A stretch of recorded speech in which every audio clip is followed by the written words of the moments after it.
I'd like to start off by thanking everyone who's here. My esteemed opponent, Courtney, over here, the judges, both of you, for taking the time out of here to judge our debate, and a huge shout out to Heidi for making this happen. She emailed us like 4,000 times, and I never would have gotten here without all of that. So thank you so much, Heidi. So to start off, as Captain Iglesias just mentioned, the question that we're talking about is the positive and negative effects of artificial intelligence. So what I'm arguing today is that artificial intelligence will have more positive than negative effects on the labor market. So I want to start with just a little bit of definitions to make sure we're all on the same page. The labor market, I'm just referring to the availability of employment and labor in terms of supply and demand. So whether there are enough employees to fill the jobs that are needed and whether there are enough jobs to give to the employees who are in the market. As far as artificial intelligence, a little bit more nuance there. First of all, the definition according to the Oxford English Dictionary is the theory and development of computer systems able to perform tasks normally, requiring human intelligence such as visual perception, speech recognition, decision-making, and translation between languages. But an additional definition here is going to be the use or introduction of automatic equipment, which is equipment that works by itself with little or no direct human control in manufacturing or other processes and that sort of thing. Another word that you're going to hear me use a lot is automation, which is not exactly the same thing as artificial intelligence, but it is the way that artificial intelligence generally manifests in the workforce today. So that basically is just what I said, using automatic equipment that is working by itself and it's not being used by humans. The limitation to that is we're only going to be discussing technology that either exists or is imminently feasible. So we're not talking about anything that's centuries in the future or any kind of sci-fi stuff. And that's going to be important in the framing of the debate because a lot of people have certain conceptions about artificial intelligence from movies. You have things like iRobot, you have Jarvis in Iron Man. That's not real. So what we're talking about, what we're talking about is going to be more automation, automatic processes, the things that actually exist in today's world.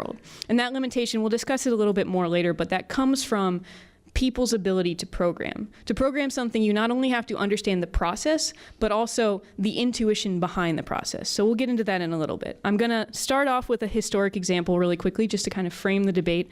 Then I'm going to discuss the evolution of the labor market. And then along with the limitations of AI, I'm going to talk about the functions of AI that do the things that are detrimental to humans. And then I'm going to close with a discussion of human flourishing, which is at the heart of the debate we have today. So first of all, my historical example, farming. As many of you know, the farm economy was something that proliferated up until pretty recently in human history. In fact, according to Jerry Kaplan from Stanford University, writing for the Communications of the Association for Computing Machinery, 200 years ago, 98% of Americans participated in farming. That was their job, that was their main goal in life. And that stat persists across the world, per the MIT Press and the Springer Journal of Development. By 1900, that was down to 41%. And today, fewer than 2% of Americans produce more food at a lower cost than the entire nation was able to do in the past. And this is actually due to some things that you wouldn't necessarily think of as artificial intelligence, like the cotton gin. This is something that people used to have to do by hand, picking up pieces of cotton and picking out the seeds and the stems and all the things that were not pure cotton. The cotton gin was able to automate that process, and other things include plows with interchangeable parts, tractors, combine harvesters. All of these things made it so that 2% of America's population can now do what nearly all of America's population had to do in the past. I think we have all noticed that 96% of America is not now unemployed because they're not working in farming. So that's just sort of going to be something to keep in the back of your mind as we frame the debate. And that's going to move into my next discussion of the twofold evolution of the labor market. Obviously, we can all agree the labor market has changed in the last couple of centuries. And it's done so in two ways, largely in response to that automation and the artificial intelligence, the advent of that in the workforce. First of all is going to be the types of jobs. Columbia and Princeton University presses, as well as the Bureau of Economic Analysis and their publication on national income and products from really the last 60 years, have shown a decrease in agriculture, but simultaneously a massive increase in the services industries. new jobs have developed and rare jobs were popularized. So for instance, you see now waiters, teachers, barbers, fitness professionals, trainers, artists. These are all things that people couldn't do when they were farming to survive. Additionally, we have things like event planners, social media marketing managers. These are jobs that didn't exist at all 200 years ago, but now, according to the Bureau of Labor Statistics, account for more than 700,000 Americans' positions alone. Additionally, you'll see the interaction within the types of jobs between output elasticity of demand with income elasticity of demand. Increased output is caused by artificial intelligence due to improved speed and accuracy. And this is agreed upon across the board by journals and peer-reviewed studies published by the Journal of Labor Economics, the American Economic Review, and many more. If you want to use up question time to ask me to cite them, I'll be happy to. But basically, increased output creates a surplus within the economy, and that surplus will go somewhere. These are basic rules of economics. For instance, J.M. Curie describes it in the Economic Journal. Now, one example of where it goes can be found in the healthcare industry. This is from David Autor's study in the Journal of Economic Perspectives. This yields surgeries and procedures that are just so far beyond the imagination of people living only 100 years ago. We have elective surgeries that obviously would not have been an option when we were all farming. The prolonging of lives, whether in comas or people who are brain dead. We have transplants. And the percentage of income going into the healthcare industry has dramatically increased from the days a century ago when healthcare just meant going to the blacksmith to get your tooth pulled. Another example is going to be leisure. This is from the same study in the Journal of Economic Perspectives. Consumption and leisure are economic complements. Around the world, leisure is actually channeled into consumption. So leisure isn't necessarily just sitting on your back porch. Leisure is actually spending and going back into the economy. Now, when there's no room for leisure due to the necessity of perpetual work, for example, in a farm economy, consumption is going to mirror the demand exactly that's necessary for survival. However, we've already established that we don't all have to farm to survive anymore, so now humans have disposability of resources, such as time and money, which increases demand from that baseline survival level to the tendency of leisure to be employed as consumption. So for example, people dining out, people shopping, people traveling, and even those elective surgeries could be considered part of leisure time. People are basically taking the time that they didn't have to work in the past, and they're using it to spend money, to put more demand into the economy. This all kind of comes down to something called the coal paradox. It's a widely cited phenomenon that was published for the first time in 1866 by Stanley Jevons. Essentially, the demand for a resource increases as its efficiency increases. So the original thing was coal. Different mining techniques, different usage techniques were developed, and it was a much more efficient resource. And people began actually using way more coal rather than less, as you would potentially expect. The other difference, the other change here that we're going to talk about, the twofold nature of employment change, is the nature of automation. Acting on tasks rather than jobs. That's what I want you to remember. Automation does not take jobs, it takes tasks. And actually, automation acts as a complement to existing positions. And this is from the Journal of Economics Perspectives as well. Basically, complements increase output, which subsequently increases demand, just like with leisure. One example is going to be with ATMs. Automated teller machines. So obviously it's going to be important in this debate. In the 1970s, ATMs were invented and they boomed in banks around the world over the next 3 decades. Per the Bureau of Labor Statistics Handbook of Business and Financial Occupations, the number of tellers, which you may have expected to decrease since their job as a teller was automated by a machine, actually increased during that time. And what that's due to is the decreased cost to banks, which at the time in the 1970s existed in a few central locations in large cities. They decreased costs so much that they were able to boom into a much larger economy, and they were able to put in satellite branches. They were able to put in branches of banks in smaller cities all across the country. As such, while the number of tellers needed per branch did, in fact, decrease, the number of tellers needed overall increased. More people were needed. In addition, the tellers had a changing role. No longer were they computing account balances and filling out withdrawal slips because ATMs can do that. Rather, they're now interacting with customers in a role that's more akin to a sales job, and it focuses on relationships. And I want you to remember that changing role. The relationships and the sales job interacting with people, that's going to be important in just a moment. The change to automation of computation and the evolution of tellers' roles is first positive due to the speed and accuracy. William Nordhaus discovered reported in an article for the Journal of Economic History that AI has improved computer performance by, at the very least, 1.7 trillion-fold. Employing different variables and focusing on specific industries can demonstrate an increase of up to 76 million times. I'm sorry, 76 trillion, that's a much smaller number. Banking errors, basically, are far less common, and the whole process is going to be greatly sped up by ATMs.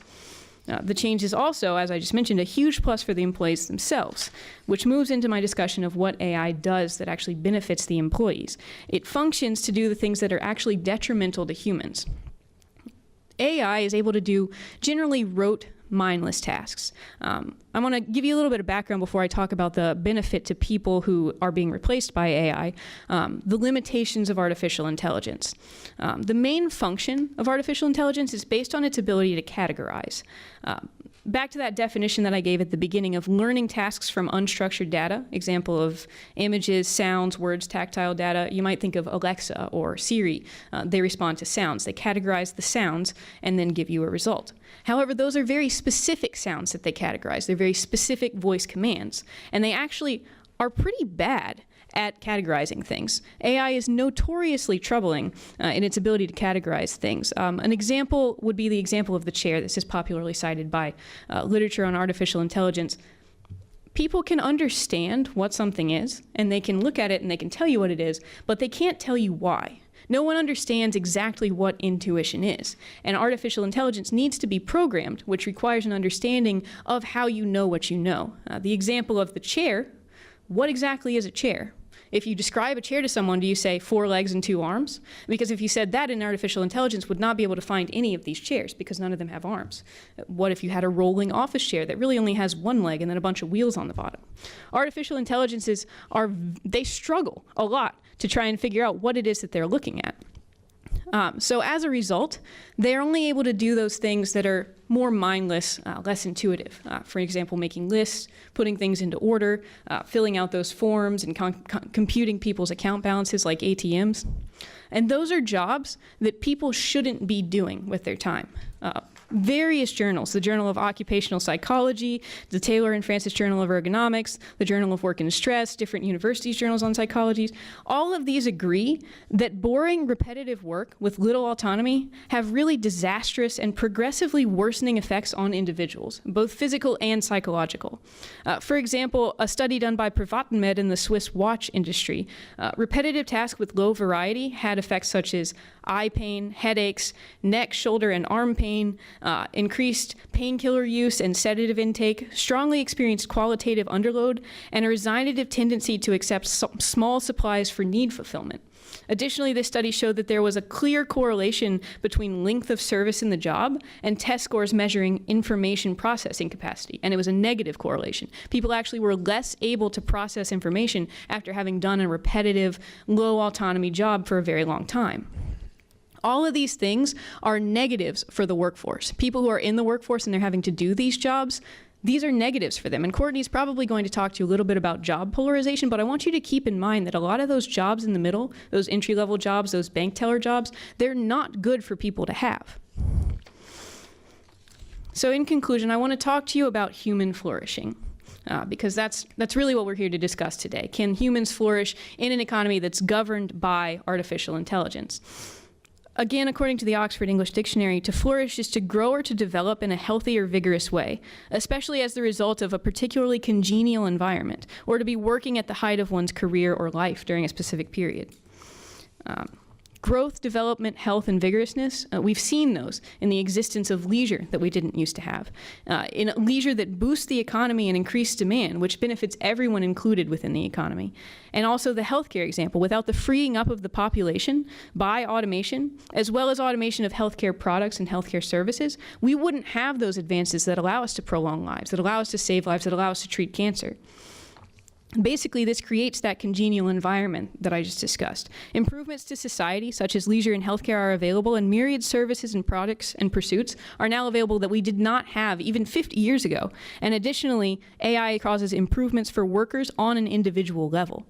It's clear that AI has helped us to achieve working at that height or peak of our careers and our lives. And certainly, as Courtney's about to tell you, there are growing pains to a transition to a different sort of economy. But it's more likely than not that the historic trends and economic focuses and forces that I've just cited will persist, and that AI will have a more positive than negative effect on society as a whole, not just the least significant portion being the labor market itself. And so as such, you should prefer the affirmative side. Thank you.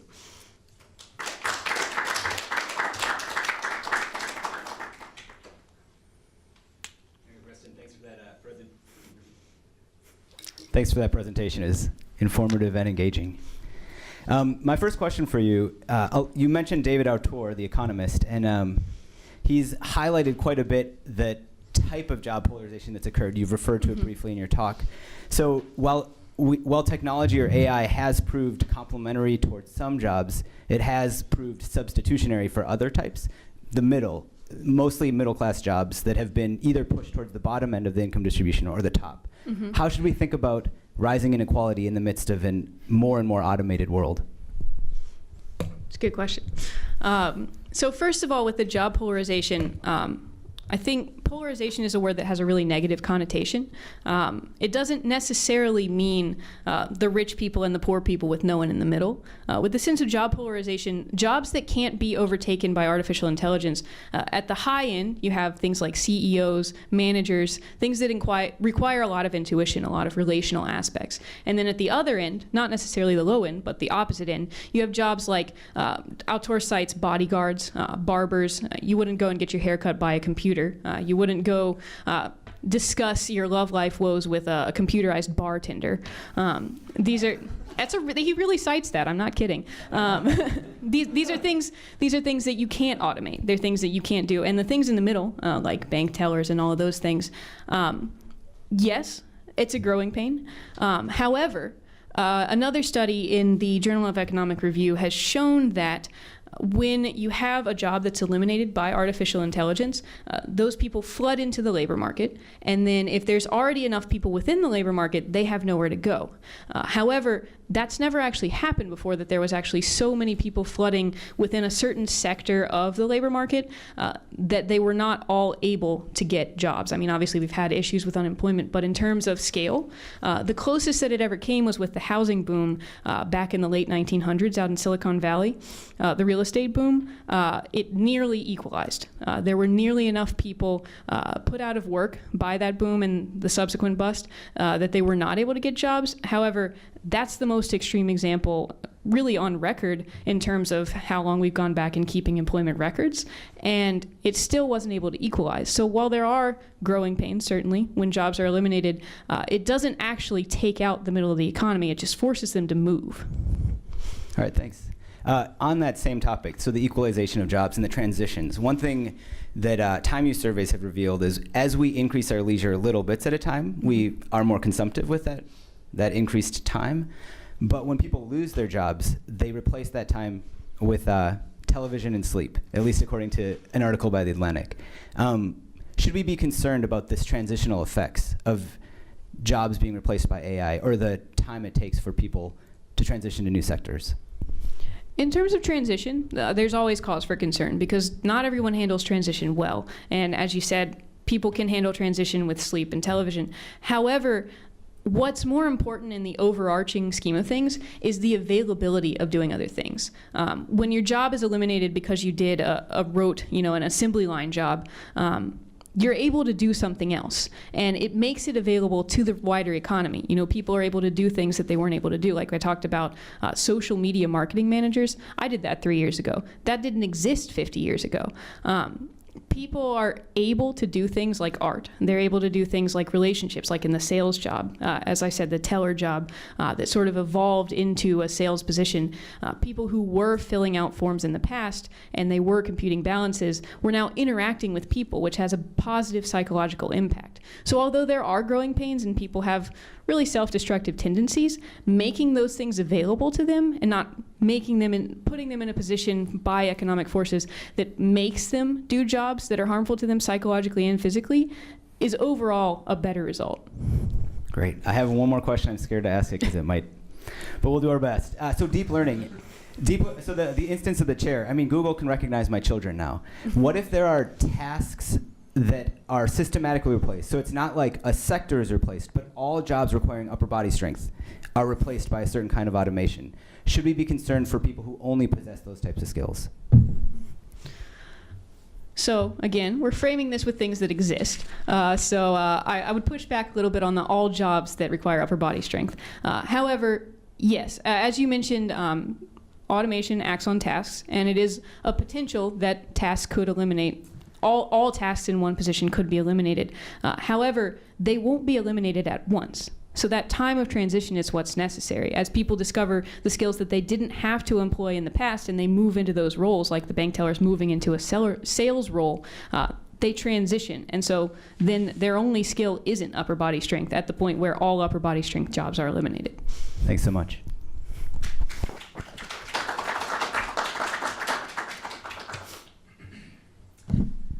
Well, first of all, I'd just like to say really great job. That was a great explanation of artificial intelligence. And I think my question for you is just in reference to job polarization. You mentioned that middle class jobs aren't good for people.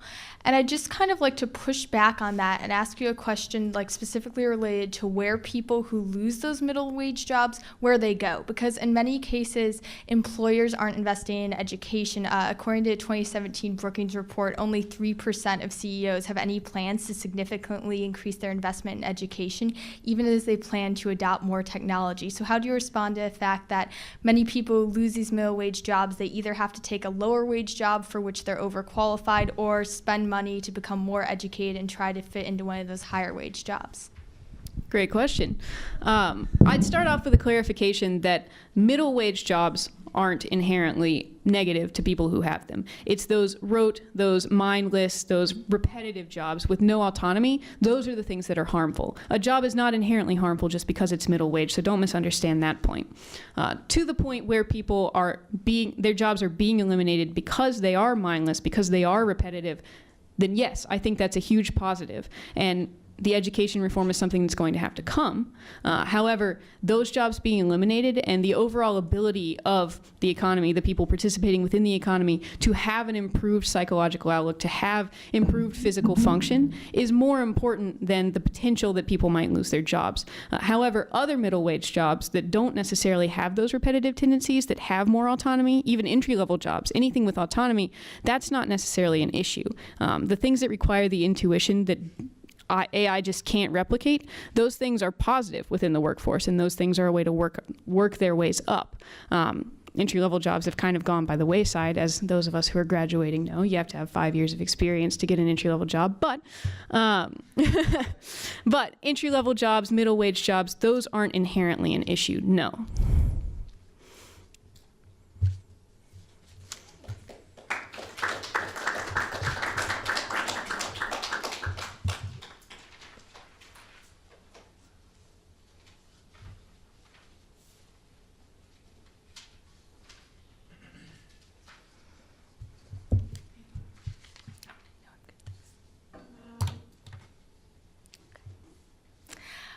Good evening, everyone.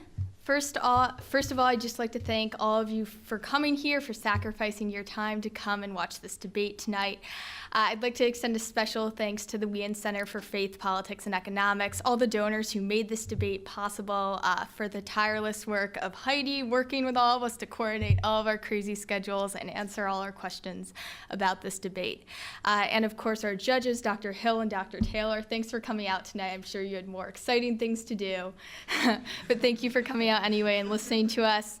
And of course, I'd like to thank my opponent, Mary Preston. So, as you've heard today, the resolution before us is artificial intelligence, and specifically whether artificial intelligence is going to have more positive than negative effects on the labor market. And Mary Preston did a really good job of defining artificial intelligence for you. And just to draw you back to that definition, artificial intelligence essentially means a type of technology that's designed to substitute for human intelligence. So if you've ever used technology like Siri or Alexa, or Google Translate, you've used artificial intelligence. It's something we interact with on a day-to-day basis. And the labor market, again, is a place where employers and employees interact. So when you're analyzing the labor market, you're looking at the supply of labor, which comes from the employees, and the demand for the labor, which comes from the employers. And when you analyze the labor market, you have to not just look at the quantity of jobs that are available, but also the types of jobs that are available.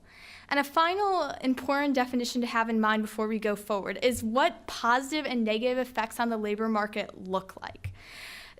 At its most basic, a positive effect on the labor market is the creation of more jobs, and a negative effect on the labor market is the destruction of jobs. Another example would be having a wide range and type of jobs, because obviously we don't all have the same skill set. If the only job available in the labor market was a fashion designer, I think many of us in this room would have a hard time with that. I know I would. But that's why it's important that the labor market has a wide range of jobs available. And if something like artificial intelligence reduces the range of jobs that are available to people, that would be a negative effect on the labor market. And finally, there's also the problem of labor market polarization. Now, a positive effect on the labor market would be if something like artificial intelligence reduced labor market polarization, or at least didn't do anything to exacerbate it. But the evidence will show today that artificial intelligence has a number of negative effects on the labor market. Specifically, artificial intelligence will increase labor market polarization. Artificial intelligence reduces the range and type of jobs that are available. And artificial intelligence ultimately leads to the destruction of jobs. That's why I'm opposing the resolution today. And just to be clear here, by opposing the resolution, I actually don't have a burden of proof. So when Mary Preston came in here and defended the resolution, she took on a burden of proof to prove to you by a preponderance of the evidence, and that just means more likely than not that artificial intelligence is going to have more positive effects than negative effects on the labor market, that the benefits of artificial intelligence to the labor market will outweigh the cost. And as I said, I don't have a burden, so that means that if you walk out of here and you're convinced that artificial intelligence is going to have more negative than positive effects on the labor market, then Mary Preston won't have met her burden. But if you walk out of here and you're not sure, you think that artificial intelligence, the positive and negative effects might be roughly even, then Mary Preston won't have met her burden either, because she has to prove to you that it's more likely than not that the positives of artificial intelligence, that they outweigh the negatives. My job is to show you that she can't meet her burden. And the reason for this is threefold. Because artificial intelligence increases labor market polarization, it reduces the types of jobs that are available, and it ultimately destroys jobs. So let's start with the first one, labor market polarization. Now, labor market polarization has been studied for a long time, but the general consensus is that it was first noticed around the 1990s. And in an article on polarization in 2006 by MIT economist David Autor, he found that there had been significant growth in lower wage jobs and higher wage jobs, but a significant decline in those jobs in the middle. So specifically, if you look at all the jobs in the economy and you line them up by wage, the jobs that pay the lowest 25%, those are growing. And the jobs that pay the highest 25%, those are growing as well. But the jobs in the middle 50%, the jobs that most people have, those have been declining. And why have those been declining? Well, the answer lies in technology, because most of those middle wage jobs, they're routine jobs. A study by Guido Cortez, who's a professor at York University, found that routine jobs are declining because they're easier to automate. And those routine jobs, those repetitive tasks, they comprise most middle wage jobs in America. And as a result of automation, those routine jobs are declining. But recent developments in artificial intelligence suggest that it's going to go beyond just replacing those routine jobs. It's actually going to move into a lot of those non-routine jobs, jobs that previously people didn't think could be automated. So let me make things more concrete and give you an example. Back in 2015, Google invented a robot. The robot was called AlphaZero. It was designed to do one thing, to play chess. But the difference with AlphaZero was that it only had access to the basic rules of the game of chess. It didn't have access to any of the decades of human knowledge on the subject. It just had the basic rules, and it was given 4 hours to play itself. At the conclusion of those 4 hours, AlphaZero faced a robot called Stockfish 8, and Stockfish 8 had won the World Computer Chess Championship in 2015. It had access to decades upon decades of human knowledge. After 4 hours, AlphaZero won. It beat Stockfish 8 in 28 out of 100 games and tied the remaining 72. It didn't lose a single game. This, in the example of AlphaZero, it shows the power of something called machine learning algorithms. And these are fairly new to the technology of artificial intelligence. Previously, it was thought that you needed to program a machine to do everything you wanted it to do. So if there were certain outputs you wanted it to give, you had to program it for every possible input to give those desired outputs. But through machine learning, you're able to work much more efficiently.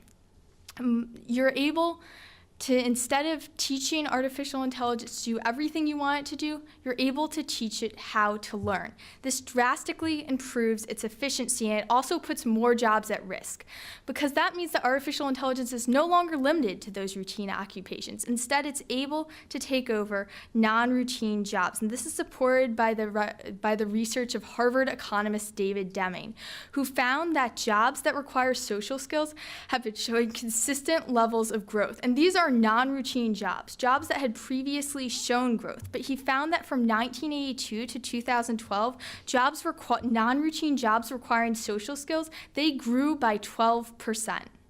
And jobs that didn't require social skills, think many science professions where you're just working every day in a lab, not a lot of human interaction, those actually experience unprecedented levels of decline, a steady 3.3% per year. And the reason for this is because jobs requiring social interaction are more difficult to automate. But that means that in addition to artificial intelligence eliminating many routine jobs, it's also eliminating many non-routine jobs that don't require social interaction. And the problem with this is it means the share of jobs in the labor market that humans can take on is narrowing. That's problematic. So artificial intelligence is reducing the types of jobs that are available in the labor market. That brings us to our third point, that as a result of advances in artificial intelligence, many jobs in the future are going to be eliminated entirely. And the first sign we saw of this was actually the jobless recovery that occurred in the wake of the Great Recession. And that just means that if we look at the data, back in 2007, 63% of US adults were employed. But in 2009, only 59.4% of US adults were employed. So where did those jobs go? Well, people were dropping out of the labor force because they couldn't find work. That's not reflected in the employment rate. And because people are dropping out of the labor force, but the economy still manages to recover, that presents a problem because it shows that our economy is becoming increasingly independent of human labor. The economy is able to do well even though fewer people are working. And the reason the economy is able to do well even though fewer people are working is because of artificial intelligence. And this led Oxford economists Carl Frey and Michael Osborne to present a groundbreaking paper in 2013, where they analyzed over 700 different occupations and used a sophisticated algorithm to determine the probability of computerization. They found that over 47% of US jobs are at a high risk of being automated within the next 2 decades. And the reason for this is that advances in artificial intelligence, advances in machine learning, they put an increasing number of jobs at risk. That's our third point, that artificial intelligence will decrease the total number of jobs that are available. And now I want to touch on some of the points that Mary Preston made. She talked about farming, and she talked about how back in the 1800s, about 98% of us would have been farmers, and now it's only 2%. But the reason that's different from the scenario we're looking at with artificial intelligence today is because of the speed of adoption of technology. Now, with farming, you had technology like the cotton gin and other instruments that made farming easier. And those were adopted slowly over time, and that gave people time to adjust to new technologies. But look at something today like the smartphone. Now, back in 2006, this didn't even exist, and now I'm pretty sure that most of you in the room actually own one. And keep in mind, it's only been 13 years since 2006. The smartphone is actually one of the fastest adopted technologies in history. That's because computers and artificial intelligence, the technology that makes smartphones possible, it's fairly unprecedented in the speed of adoption. So it's not like something like farming, where it's only changing one area of our lives in a small way, in a slow way that we can adapt to. Artificial intelligence and computerization, they encompass nearly every aspect of our lives. And they change the labor market faster than people are able to adapt. And to back this up with some data, if we look at some statistics from the Bureau of Labor Statistics, we see that labor productivity in the United States has grown by 31% from 2001 to 2015, and that's largely due to artificial intelligence. But the problem with that is, in that same span of time, employment cost has only grown by 10%. So that means workers, with the help of technology, they're creating more goods and services per unit of time, but they're not actually being compensated for their labor. So where's that wealth going? Well, if we look at the work of economist Edward Wolff, we see that GDP per capita as a result of technology, it's increased dramatically since 1960. But median household income has not. That means that the average American, they're not actually reaping the benefits of artificial intelligence. Most of the wealth from artificial intelligence is actually going to the top 1%. From 1980 to 2015, 1/3 of the wealth that was created, it went to the top 1%. And 89% of the wealth that was created was concentrated in the top 20%. So that means that the benefits of technology, the wealth that's being created, it's not being enjoyed by the average person. But instead, their jobs are being eliminated. Now, in some cases, that's a good thing. There's obviously unsafe jobs that it's a good thing that technology is taking those over. It helps keep the labor market safer and the workplace safer. But the problem is it's not just those few dangerous jobs. Instead, artificial intelligence is speedily encroaching upon everyday non-routine jobs. One great example of this is driving. It was widely believed until 2015 that self-driving cars were something very far in the future, something nearly impossible. When they tested the first self-driving cars in 2005, the best one that they had could cover an 8-mile distance in 2 hours, and it didn't remotely stay on a road. But by 2011, Google invented its first self-driving car, which, while it wasn't perfect, was able to stay on a road without harming people. And that's just one example of the myriad of ways in which artificial intelligence is able to perform non-routine tasks through learning algorithms that would never have been imagined before. Finally, I'd like to touch on Mary Preston's point about human flourishing, because I'd agree with her that that is at the heart of this debate. In order to promote human flourishing, we need to take the threat that artificial intelligence poses to the labor market seriously. We need to realize that many people's jobs stand the risk of being eliminated, that 47% of US jobs could be eliminated within the next 20 years, and that's not a rate at which people can keep up. We need to take the threat posed to the labor market by artificial intelligence seriously by investing in education and by considering means of best ensuring that the economy remains fair and that the wealth that is created by artificial intelligence actually goes to benefit the common person. But at present, these measures are not in place, and the negative effects of artificial intelligence stand to go unchecked. And that is why I am opposing the resolution that artificial intelligence will have more positive than negative effects on the labor market. Thank you.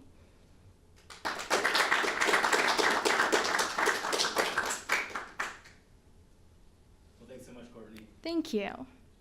No, I really appreciated all the points that you made, and is helpful to get another perspective on the topic.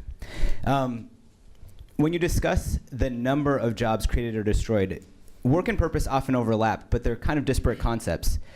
In certain points of history, increased freedom to pursue purpose outside of work was viewed as beneficial rather than a cost. Should we view work as an end in and of itself that's worthy to pursue, or are we more concerned with the product of what is worked for? I think in general we have to consider the fact that work historically is very important to our self-concept as humans, and that it is something that has been shown to have positive psychological effects. But that said, I don't think that work is inherently something that we need to say work 8-hour work days infinitely. If you look even historically, the work days used to be much longer, and the fact that they've gotten shorter on the whole is, I think, a good thing. But the problem is that if work days are getting shorter and if people have more leisure time, they still have to be able to make a living. They still have to be able to earn the same amount of money. And I think when artificial intelligence is rapidly encroaching on people's jobs and reducing the amount of time they can work and sometimes their jobs altogether, that's problematic because people aren't actually earning the same they were before. You have problems of rising unemployment. So I think that if there is less work, that's not inherently problematic, but that's something that the economy has to adjust to so that people can still have economic stability. So would you view the core issue then as an issue of the distribution of wealth or the issue of jobs? Well, I think the primary issue is the issue of jobs because you need to have a sustainable rate of job growth and job creation. And if job destruction is outpacing job creation, you have to do something to address that. And I think that's the point at which the wealth issue comes in, if jobs destruction is outpacing job creation. But I think you have to look primarily to the rate of job destruction versus creation before you look at wealth.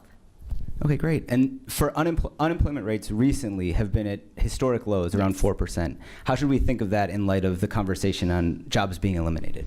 Well, I think the biggest thing to keep in mind is that employment rates, they don't look at discouraged workers. So people who've dropped out of the labor market altogether, maybe because they can't, often because they can't find work, those aren't accounted for. So the statistic I brought up before from the Bureau of Labor Statistics indicates that our labor force, just from 2007 before a recession started to 2009 after a recession, it actually decreased by 3.6%, even though the unemployment rate was roughly the same. I think that's a good example of how the unemployment rate doesn't necessarily reflect the number of people who want jobs. Maybe it just reflects the number of people who are looking for jobs. And a shrinking labor force is problematic, even if the unemployment rate is good. Okay, great, thanks. What about the distribution of the demographics in the United States? So a lot of people have been retiring due to the baby boomers reaching retirement age. Is this something that you think has contributed to that statistic, or is there a way that we can know that this is being caused by automation? Well, yes, actually. There's a study by David Demings where he looks at how jobs have been lost, and he brings up that statistics about the reduction of the labor force. But one really interesting thing that he found was that the majority of jobs that were eliminated during the Great Recession were actually routine jobs. He actually has a graph of employment in routine occupations, and that consistently reduces during recessions. And that happened even as far back as 1967. But the thing is, in the most recent three recessions, in 1991, 2001, and 2009, we've seen that those routine jobs that were lost during the recessions, they never actually recovered. And the loss of those routine jobs, those are often things not taken up by baby boomers. Baby boomers are more often than not in some of those non-routine jobs that require a greater degree of cognitive abilities and are higher paid. So if the reduction in the labor force was indeed due to the baby boomers dropping out, we'd see more of a reduction in those non-routine tasks, but we haven't seen that. We've seen a reduction in those routine tasks. Great. I'm hesitant. I got 30 seconds. Do you want one more? Yeah, go for it. Okay. So Mary Preston made the point that the jobs that are being created are in relational categories, which I think you agreed with. Is there a reason we should be concerned that these routine jobs are being lost if they're being replaced by jobs that require more relational capital? Yes, I think we should be concerned, mainly because if there are only jobs that require social interaction, that limits the number of people who can take those jobs. And furthermore, a lot of the jobs that are being eliminated aren't actually routine. They're increasingly becoming non-routine. Thank you. Thank you. So Dr. Hill mostly focused on your points of market participation and that sort of thing. So I want to jump on what you touched just at the end, which is wealth distribution and polarization of income. Are you arguing that wealth distribution being unequal is inherently bad, even if, as the top is growing more than the bottom is still growing? Like, is that the point that you're making here? That inequality of wealth distribution is inherently bad? Yes, regardless of if everyone is going up. Yes, I wouldn't say that the inequality of wealth distribution is inherently bad. Obviously, the inequality of wealth distribution is something that under a capitalist system is always going to exist to some extent, and that's not something you can ever fully eliminate. I think the problem is when we see an increasing inequality in the distribution of wealth, and specifically when we see polarization, because it's really problematic if you look at the middle class and you see how a lot of their jobs, a lot of those middle wage jobs that the middle class has traditionally held, they're being eliminated. And I think that's problematic because if you don't have a strong middle class, if America's increasingly becoming a few wealthy individuals and then impoverished individuals, I think that has some really problematic implications. So even though it may not be inherently problematic for wealth to be distributed unequally, I think it is a problem if you're getting into a situation where polarization is increasing, because then we have increasing numbers of people who have a lot and people who have next to nothing. And because artificial intelligence is increasing that polarization at alarming rates, I think that's where we have a problem. Thank you again.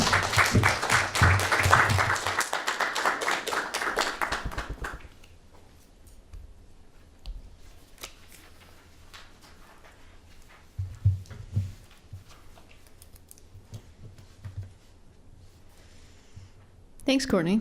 That was awesome. Just going to go through and address some of the points that Courtney made and then kind of bring us back to the debate that I framed in the beginning. So first of all, Courtney's first point was the reduction of existing job types and the polarization of jobs. We'll just push back against this point because Courtney's tried to make the point that the types of jobs that are available is decreasing. The number of different types of jobs that are available is decreasing. However, I think that I've pretty solidly proven that that's not the case with jobs that didn't exist even 10 years ago. I mean, you see things like esports. We have professional video gamers now. Courtney and I both participated in mock trial, which is something that we would not have been able to do in a farm economy. Niche markets, these even came up in the previous debate on super companies with Danny and Abby. All of these new things that are developing, the number and the types of jobs that are within the market, that's not something that's actually decreasing. So I would really push back on that point. Additionally, the future of jobs that are not routine, Courtney gave the example of a robot that plays chess. Very compelling example and very interesting, something I'm probably going to look up after this, but I would urge you to remember that chess is something that has a set of rules, and other robots have not been so successful. For example, famously a robot competed on Jeopardy, and it did win Jeopardy. However, in Final Jeopardy, it answered in response to a question in the category American cities, it answered Toronto, Canada, because it doesn't have the intuition to understand that the category has to inform what it's going to say. So that doesn't show that the future of the jobs that are not as routine is actually in danger because it still needs those rules to tell it what to do. Basically what we're seeing is a narrowing in the percentage of the labor market, as Courtney said, that's available to humans, but not actually a narrowing market. The market itself is widening, so the number of jobs available is not affected as much as Courtney would have you believe.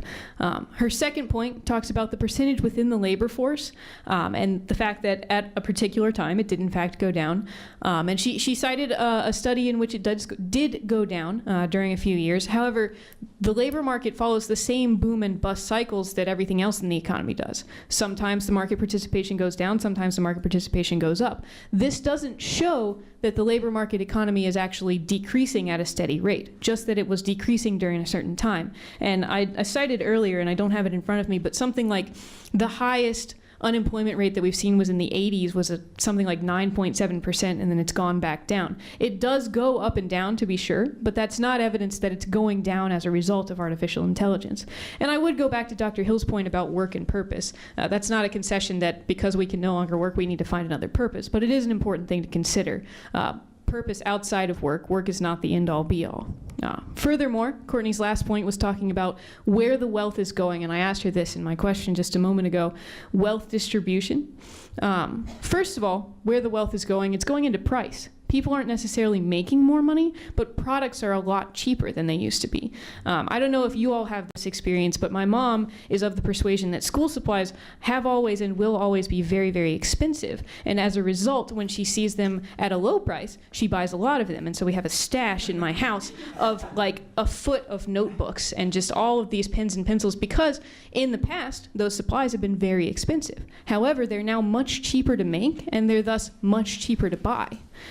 This is a result of automation. You know, it's much easier to make a mechanical pencil. It's much easier to make this pen than it was 10, 20, 30 years ago. And as a result, maybe I'm not making more money than I would have 10, 20, or 30 years ago, but I'm able to buy more things. I'm able to consume more things. I'm able to have more leisure because my money goes further than it did at that time. Furthermore, Courtney's point on wealth distribution, as I mentioned, it's a contentious issue. Some people do believe that polarization of income is inherently bad. However, I would push back on that because polarization of income is not inherently bad if both parties, the top and the bottom, are moving up. And this is something you can see in the article that I cited in the Journal of Economic Perspectives. But you know, it's a concept that you can see across the board. If the top is going up at a fast rate and the bottom is going up at a slower rate but still going up, it's still going up. And so when the rich 1%, when the rich 20%, when they boost the economy, yes, there's inequality, and yes, that's probably something that we should address. However, they are still pulling the economy up, and the people at the bottom are still also pulling up. And so the people at the very bottom of our economy are 10,000 times better off than they were in previous economies, because even though they're not as high up as the CEOs, even though they're not as high up as the politicians, they're still higher. They've still been boosted from the poverty that they were at, and the poverty line itself has grown to a higher rate. As such, human flourishing to the entire economy, every participant in the economy, and including the labor market. Thank you.